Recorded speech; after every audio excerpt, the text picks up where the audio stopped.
Shiv, it's always wonderful to have a conversation with you. You always bring a very interesting and in-depth perspective on leadership and management. And today also we want to touch upon four interesting points. One is, of course, how do we challenge the current norms, the future of work, the future of education, and also MBA the schools, yeah. ethical decision making. So let me start first one. Like in today's society, we give a lot of importance to the busyness, and we equate this busyness with importance. That it is very important. How do we foster a culture where we also look at or give us equal importance to slowness and reflection? Yeah, I think that's a great question to start. So if you look at India and Japan, they're very similar in this respect. And I would hazard a guess that all high power distance societies and all hierarchy societies have this, feeling that, oh my God, we need to be busy, we need to be there all the time, etc. So Japan, if you went home early, then you're obviously not doing a good job, number one, or you're not valued by your company. Okay. In India, a very good example of what you point out is, look at thank you speeches at any event. Everybody stands up and thanks the chief guest. Despite your busy schedule, madam or sir, you've been here, we are so grateful for you, etc., etc. So quite often they might not be busy at all, we inherently are a nation who likes action orientation. Okay, we want action. That's why T20 is so popular, as an example, as an outcome of that. I think the only way is for leaders to step back, to be reflective, and to practice the art of asking open-ended questions rather than closed-ended questions. Is this black or white is a busy question. Okay, what color do you think it should be is a much more open-ended question. Okay, so reflect a lot more. I think the other thing which leaders need to do is to debrief. After something happens, to sit back and say, hey folks, what went well? What didn't go well? What could we have done better? So I think those are the areas of reflection. I think in colleges, and specifically business colleges, have much more of the liberal arts people in your class as opposed to the quantitative engineering types. Okay, so get a mix of the liberal arts, the sociology and people like that, and that will make the class a little more reflective than what it is today. So that's how I would look at this whole issue of business. Then so what you're talking, Shiv, is more about positive work culture. And today I actually started seeing that the companies are going on this perspective that, there's a lot of positive work culture in the company. Is it in some way also making people to, express themselves freely? Is it not allowing people for the critical feedback? Is the acceptance? Is that happening? Are you really creating an open work environment and stopping people for this pursuit of creating a positive work culture down there? Yeah, that's another great question, and you're absolutely right. I see a lot of this on LinkedIn, and the biggest people to blame, I believe, are CHROs and CEOs. Every event conducted by the CHRO and the HR team has become a tamasha event. Okay, we'll have, pizza on Monday, we'll have something else on Tuesday, we'll have a disco on Wednesday. This is like kids going to a party and getting a return gift. They don't value the friendship. It's not that they become best friends with you just because you've called them to a party. And despite all these tamasha, attrition continues to be what it is. People continue to leave. Okay, so I think we should not get carried away by tamasha tactics as culture. That's my first point to you. The second is, if you truly want openness, then you have to take the fear out of people. So where are cultures where people will get to talk? People will get to talk to you honestly and openly when there's no fear. Number two, when they're very expressive. Number three, when people say, hey, it's okay to talk about failure, there's nothing wrong. Okay. Number four, when people have intellectual honesty. And number five, when people are capable. When people are capable and have intellectual honesty, they will speak out.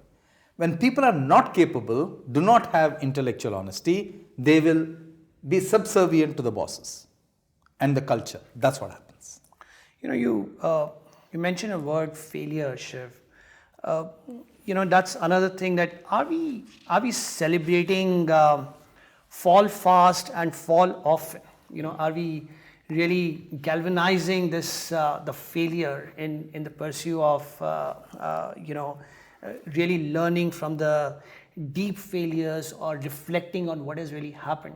Is failure being galvanized today? Is it glamorized? Yeah. We used to say in Nokia and the tech industry that you either fail fast or you scale fast.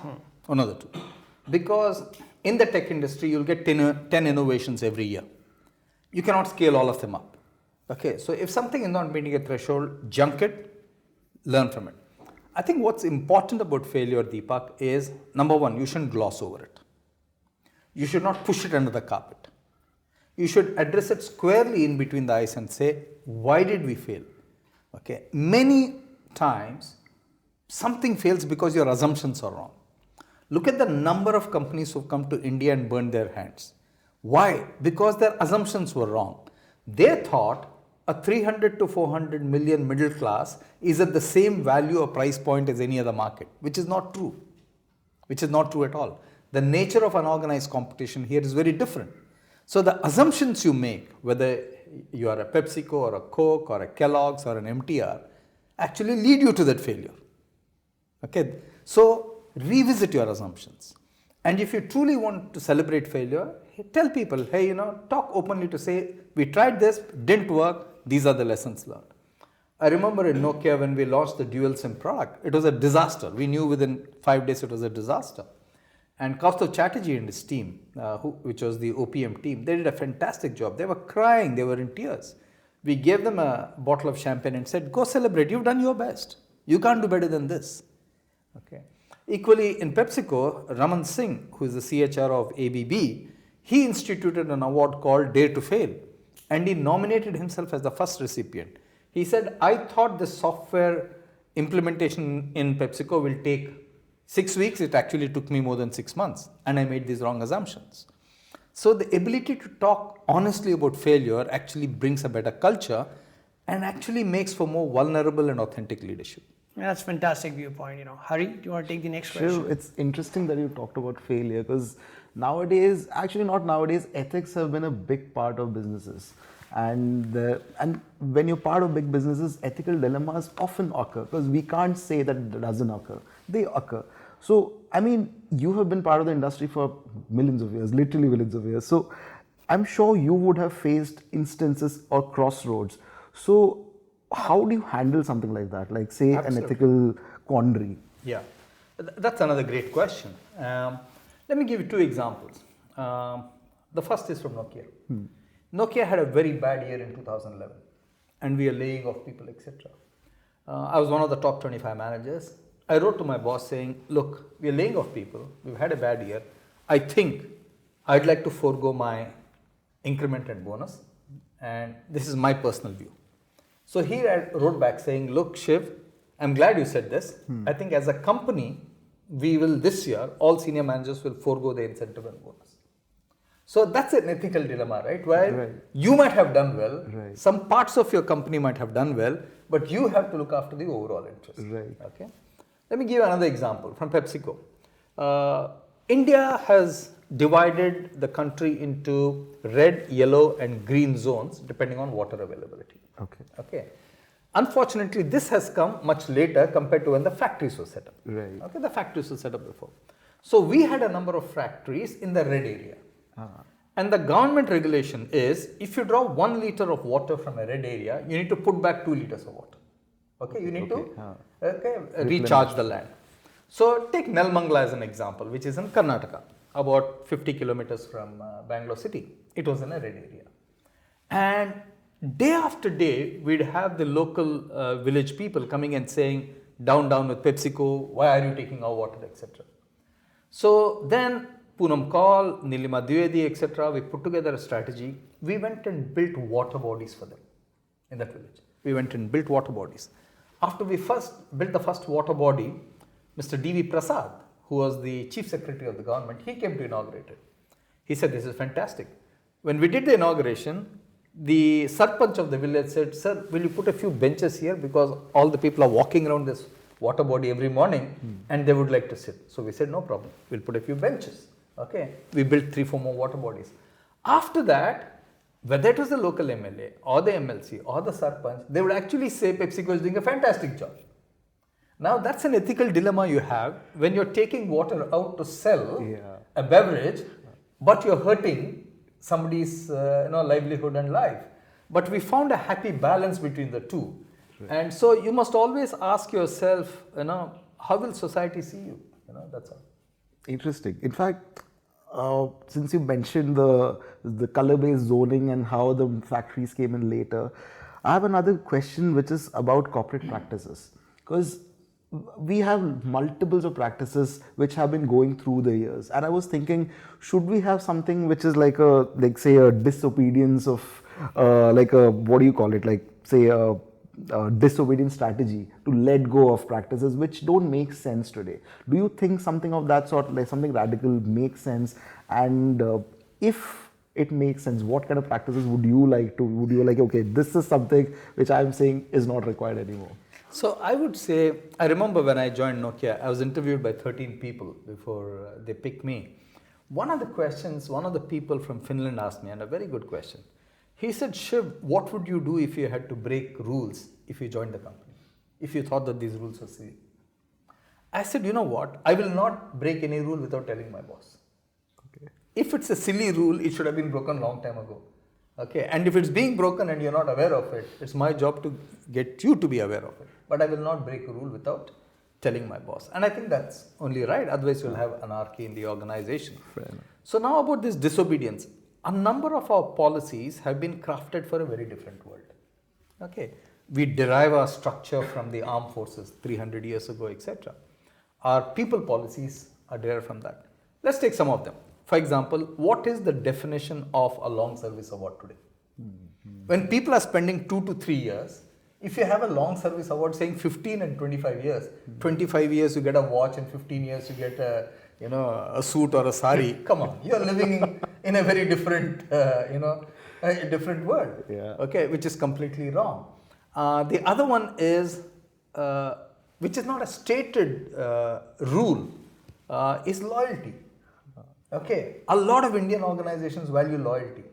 Now today the employee doesn't value loyalty to a company. Why would you want that? Why would you want to state it? That's something which I would not do.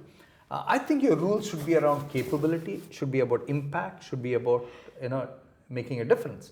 The other rule which many American companies adopt, which I'm not a great fan of that, is bottom slicing their bottom 5% every year.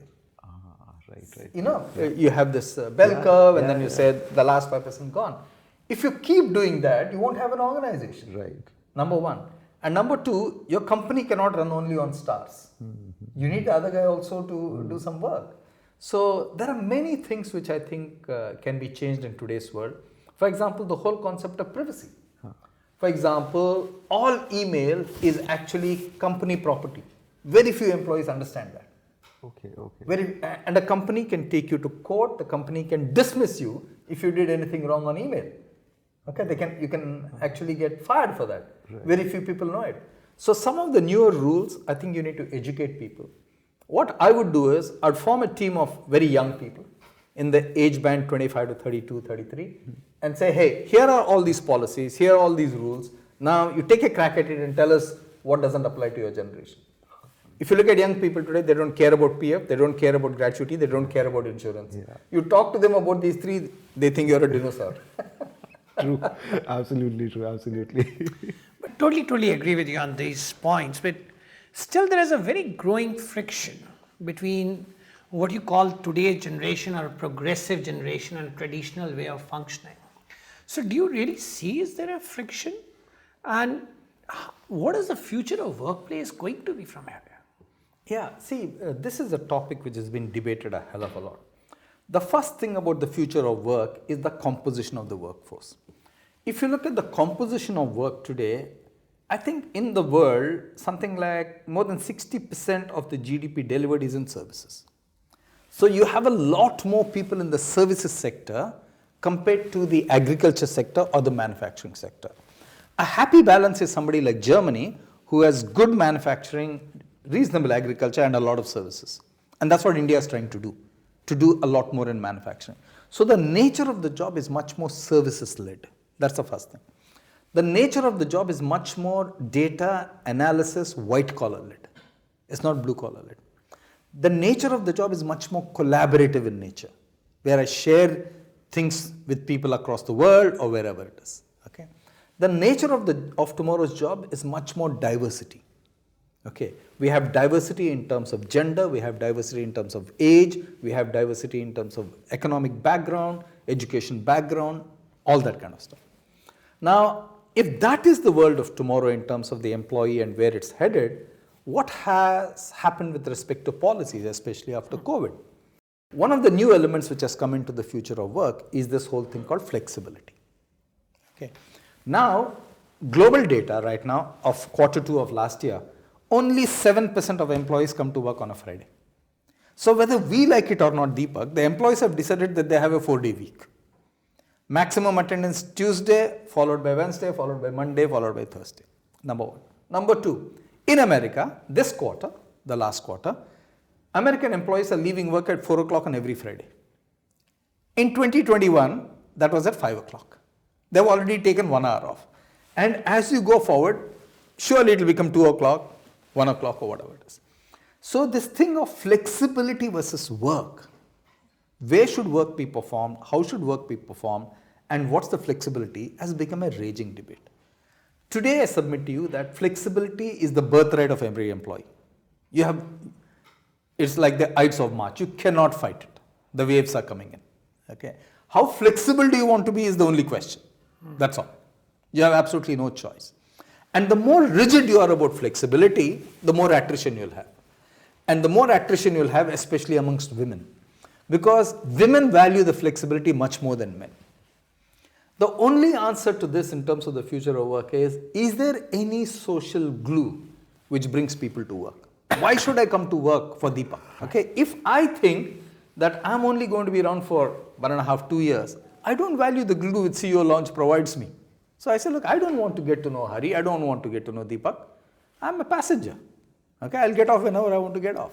So deeply thinking about what's the glue and why should people come physically to work is going to be one of the defining questions of the future of work. You know, you were mentioning about creating a team of young people into creating policies. And I think I would like you to reflect more on that, Shiv, because the idea is that is it just a small group of people who are creating all the policies, or is there a way we could include everyone, a kind of an inclusive way of embarking or creating a policy so it becomes an inclusive workplace? You know? Yeah. So the first thing I'd say about inclusion, Deepak, is a feeling. Diversity is a number and equity is a policy. So you have to think of, do I feel included in this conversation? Yes. That's because Deepak and Hari are going out of their way to make me feel included. You're not interrogating me like the anchors on television, right? If you are interrogating me like the anchors on television, my feeling, I'll be sinking in my feeling to say, hey, this is not an inclusive interview or a discussion, etc. So inclusion is about feeling, and you really need to think about that very differently compared to putting out a ratio out there. In terms of policy, I'll give you an experiment which continues in PepsiCo. We had what is called the YCOM, which is called the Young Board, Youth Board, or YCOM. And these are all millennials only. And the beauty of this was they were not nominated by management. They were elected by other millennials. So PepsiCo had 50%, 60% millennials. So these people would stand for election and they would canvass amongst their millennial crowd that I'm the best candidate for you to this thing. And no management was allowed to endorse any of the candidates. A lot of people asked me, hey, Shiv, will you endorse me? I said, look, that's not correct. Not done. Okay. So they would make fantastic videos, all kinds of stuff, very creative. Now I'm talking about 2015, 16. Now 10 of them would get elected every year, and the term was for 1 year. They would be the representative of the voice of the millennials. number one. Number two, in all the cultural events, they would determine what they wanted to have in the event or not have in the event. So annual conference, how should it be done? They would decide that. Okay, not a bunch of senior managers sitting, far away from the crowd. So if I was there today, I would actually push the boundary and ask them to do a lot more than what we had done. Yeah. You touched upon the positive culture of the organization. On a very similar note, Shiv, what is your take on what we keep talking about, diverse organization, diversity in the workforce? And are we really compromising on the quality to bring the diversity in the workforce? Yeah, it is. That's fair. I think meeting a ratio for the sake of a ratio is wrong. Okay, and we've seen this. Somebody says you need 2 women directors, 1 women director, etc. That doesn't naturally improve governance or results. There's enough data on all of this. I think chasing a number for the sake of a number invariably trips you. Don't do that. I think true diversity is when people feel that their opinions, their views are heard, shared, and there is absolutely no reprimand for being contrary to what is being thought about. Quite often in an organization, if Deepak challenges management or says something about management, or Hari says something about management, we have a tendency to label that person as a cynic. He will not change. Okay. And dissent has become a big problem in India today. For example, if you look at social media, okay, if you say anything which is against the grain, there are a bunch of 20 people who howl down on you. Okay, I'm a proud Indian. I want India to improve, but I must be honest enough to say, hey, this works and this doesn't work. Okay, so our ability to accept dissent is actually going down, not just in India, everywhere in the world. As a society, thanks to social media, we're going. Social media at one level allows me to amplify my opinion or my view. At another level, I feel bad when that opinion is challenged.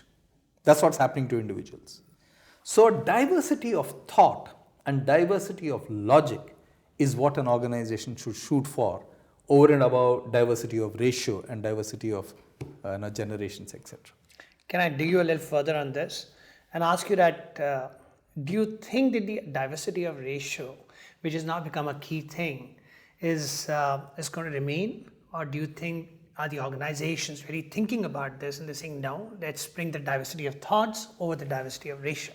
See, the diversity of ratio is an interesting debate. You need affirmative action.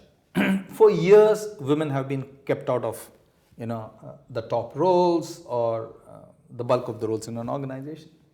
Let me give you a simple stat, which my media friends will not like. In the top management of media in India, only 13% are women. Now, if you believe the media is responsible for broadcasting the key messages, on the broadcasting of a key message called diversity of numbers, they're doing very poorly. As simple as that. Okay. So, where does affirmative action end is a question which I think every company, every government, every society has to think about. Okay. I believe if the ratio of men to women is 50-50, I think as long as you're getting to about 40% representation of women, it's fantastic. The key thing is a woman should not be given a pass and a man should not feel that it's not meritorious. The moment a man feels that this pass is not meritorious, then it is dangerous for that company or society. So I think it's extremely important not to drop your standards while you chase any diversity ratio. That's a very important thing. So imagine if the Indian cricket team was, you'll have 2 people from Mumbai, 2 people from Calcutta, 2 people from Karnataka, and 2 people from Delhi. Will you get the best team? Absolutely. If there are 10 people from Ranchi, so be it. Best team out there. That's exactly what's happening in the IPL. You see the best performance because you're the best talent. There's no ratio. Oh, the only ratio is 4 foreign players, nothing more.